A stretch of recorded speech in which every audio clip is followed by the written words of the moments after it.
Thousands of Nigerians have commenced the much-anticipated 10 days nationwide protests slated to take place from the 1st to the 10th of August 2024. Under the banner of #End Bad Governance in Nigeria, the organizers, many of them young people, have voiced their frustration over the country's economic conditions and vowed days of rage in demonstrations. Conveners of the protests have listed their demands to the federal government. Although the presidency affirmed the rights of Nigerians to peaceful protest, it condemned the narrative of bad governance, saying there was no bad government in Nigeria. Rather, we have a thinking government. Thousands of security personnel were deployed, and the purpose, according to authorities, was to ensure strict compliance to public order. Nigerians did not hesitate to air their displeasure, for they suspected that said deployments were made for no other reason than to restrict protesters and limit the impact of the protest.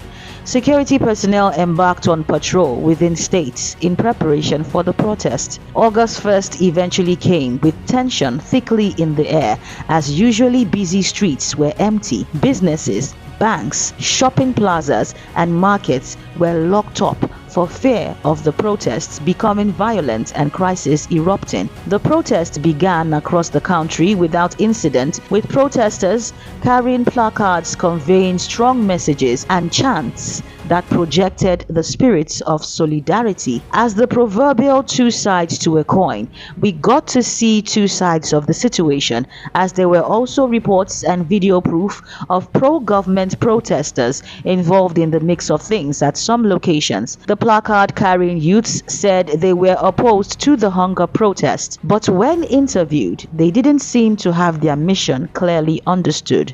However, one of them admitted that they were promised 5,000 naira each to stage a counter-protest. As feared by many, the rally, which started as peacefully as intended, unfortunately became violent in some cities, leading to confrontation between the police and the protesters. In some northern states, youths took to the streets wielding weapons, invading stores and looting businesses, while several properties were destroyed and businesses grounded in states where the protests turned violent. Police were reported to have fired tear gas to disperse demonstrators, and according to reports, no fewer than 17 persons lost their lives in Abuja, Kano, Niger, Borno, Kaduna, and Jigawa during the protests which held across the country. The expected happened. Properties and lives lost on just day one, with 9 more days to go. In the early hours of August 2nd, the second day of the protest, the country witnessed less protesters compared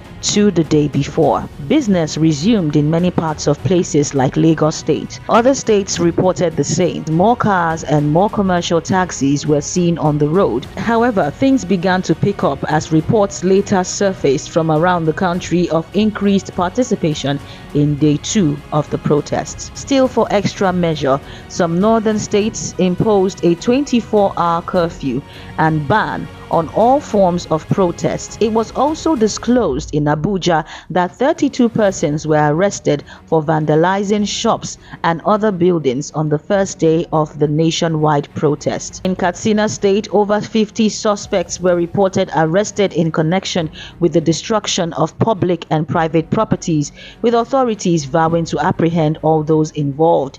In Kano State, arrests of 269 suspects was reported. The Nigerian police force has pledged to maintain law and order and prevent anarchy in all parts of the country as the protests continue. Day 3 came around with protesters showing the same spirit of determination as the days before, eager to have their voices heard and refusing to back down. Despite the challenges experienced in day 1, the #End Bad Governance protesters are expected to keep taking to the streets of major states across Nigeria to continue their demonstration against bad governance and economic hardship.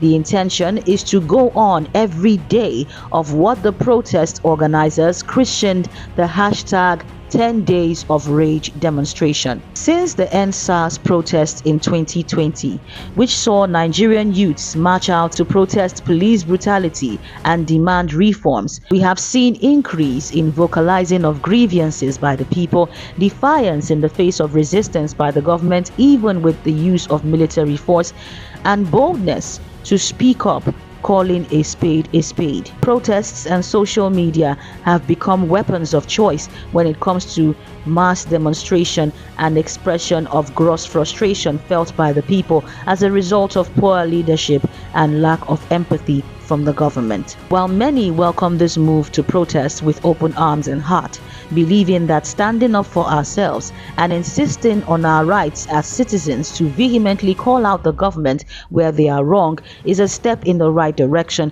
towards the change we seek, there are also others who are skeptical for good reasons, considering the fact that many times the government only pay lip service and will either end up making empty promises or wasting innocent lives with brutal force, leading to civil unrest. Whichever way we may imagine the cookie will crumble, our reality remains inflation, insecurity, corruption, unemployment, just to name a few. We trusted the electoral process. We used our PVCs. But here we are. We still need to speak. We need to stand up. We need to fight back. We desperately need a change.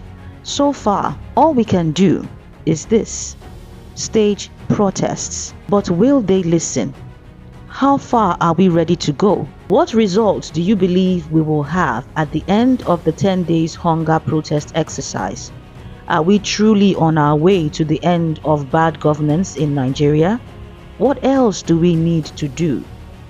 Do share your thoughts in the comment section below, and also remember to like and subscribe to the channel for more content. Till I see you again on QM's Couch, please be good to yourself.